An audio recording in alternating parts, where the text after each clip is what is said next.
This is the third in a video series that I think will probably take 5 or 6 videos to complete. I'm John Harris, and my website is semperluxmundi.org, always the light of the world in that Latin phrase. Our objective is spiritual, religious, in many respects, and philosophical. We believe in the life of the Spirit. We believe that it's dying, that it's been being squeezed out of us in our culture and our society today. And we don't believe that human life is worth living if human beings are mere atoms, mere cogs in a great engine that's plugging away in some progressive fashion. I wanted to do this particular series to talk about the specialist, the expert. These experts seem to be taking over our lives. The specific set of circumstances which led me to want to make some of these reflections is that I discovered that I had prostate cancer earlier this year, 2020, and our medical system seems to have dropped the ball and kicked it into the far end zone. They allowed my cancer to metastasize before they would even bother to notice that I had it. And in fact, I had to discover the extent of it myself by squirreling my way into a patient portal of a hospital that did my scans. It was a horror story, but it had a happy ending because I was able to go to Mexico to the Immunity Therapy Center of Dr. Carlos Bautista and have my cancer virtually expunged, although I'm still in treatment. But I don't think that America is a society that should be willing to put up with that. That shows me there's something wrong that needs to be set straight. This is not who we are. It's not our tradition. Why are we like this? And you know, I wanted to also mention at the outset here, I don't have the exact quotation at my fingertips, but one of the thinkers about the climate change brouhaha that I like to follow is a German by the name of Wolfgang Thune, Thune. He was including in an article that I read of his the other day a citation from Immanuel Kant's essay, What is Enlightenment?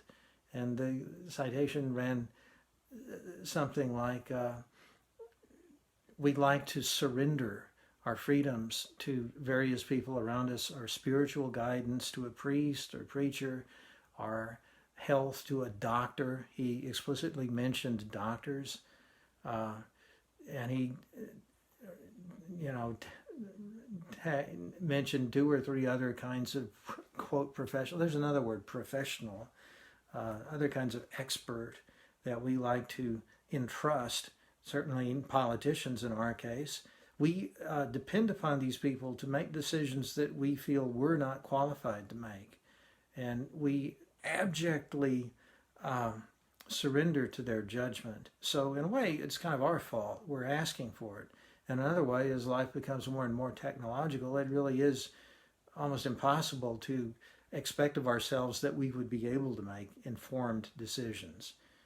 I don't know why we're so absolutely certain that the experts have the right verdict about climate change, but I don't know why we think that we have the correct verdict either. Certainly most of us are not qualified to reach a decision about that. Another article I read ended with a citation from Diderot, or maybe it was the same one, where Diderot says that true knowledge, the path to truth begins in doubt. We should certainly question what the experts are telling us. I've found this very much the case in my own cancer. I trusted the specialists, the experts at first, and boy did I live, I'm glad I lived long enough to regret it, because they were nailing me a quick, small coffin. We need, as cancer patients specifically, and I've heard so many other cancer patients now say the same thing, we need to become experts about our particular kind of cancer as fast as ever we can. and we need to be our own advocates because we cannot depend upon the specialists of the medical community to do that. Now, at some point, we obviously do have to arrive at somebody that we entrust with our care because we can't carry it all the way. But there's a certain mindset, I think, in our medical community that makes our professionals, I'm afraid, particularly untrustful. This is one man's experience of the situation. And again, if you're interested in my experience, I'll do a little plug for the book again, Why I'm Not Dead. This is out as an Amazon Kindle publication and also, of course, in hard copy. You can read about my case if you wish. But I want to talk more generally and philosophically in this video about what it is that makes our professionals untrustworthy. I have a little list here. I think it begins in the way that we conceive of something like cancer in our culture. Cancer is an invading force. It's an enemy. And our thinking in the medical community is very militaristic. We need to completely defeat the enemy, total annihilation. We need to go in there and get him. Now, the patient in this metaphor or in this analogy is the terrain upon which the war will be fought.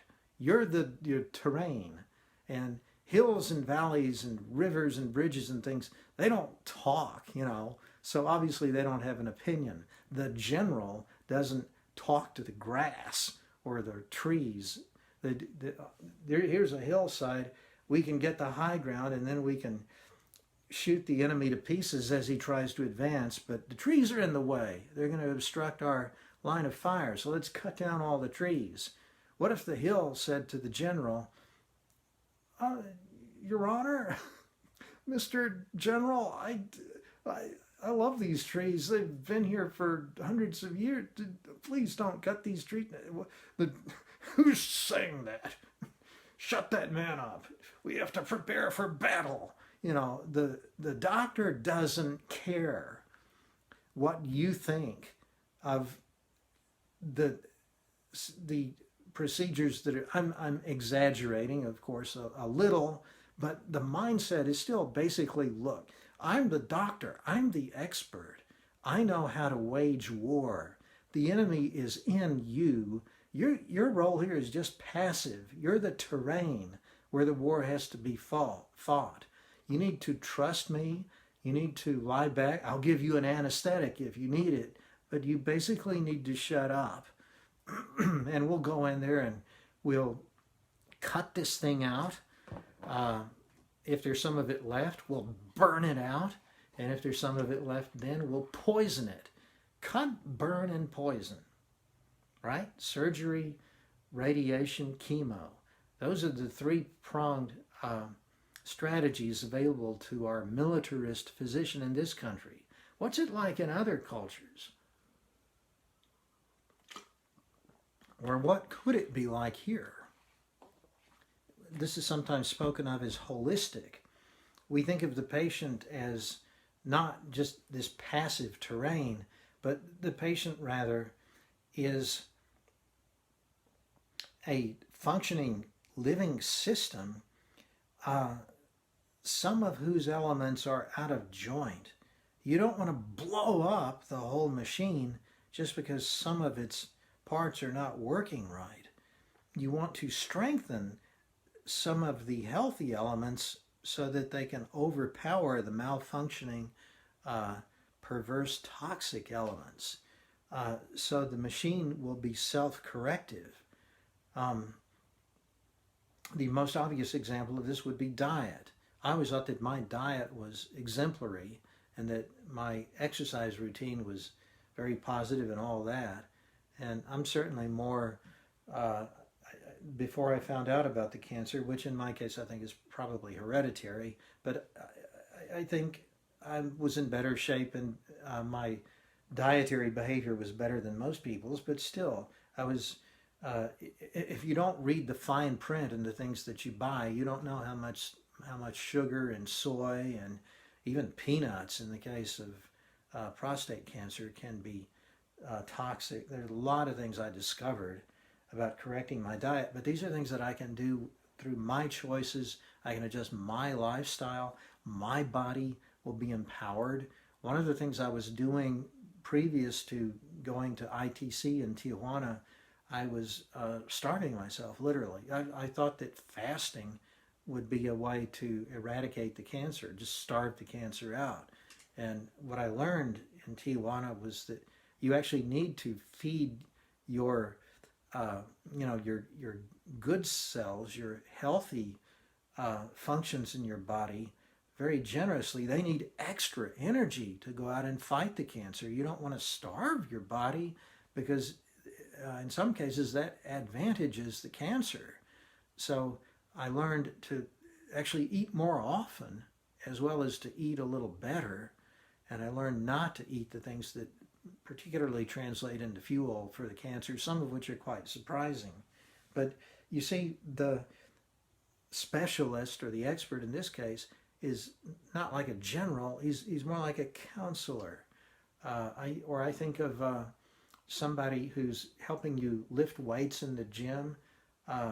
He's a coach, and he's telling you, you can do this, but take a few deep breaths first, get a comfortable position, focus your thinking.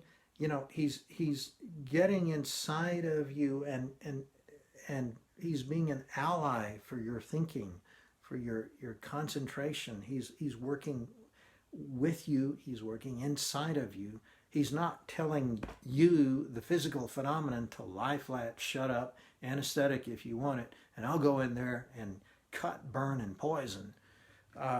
What a difference, really, when you stop and think about it. What a philosophical difference. I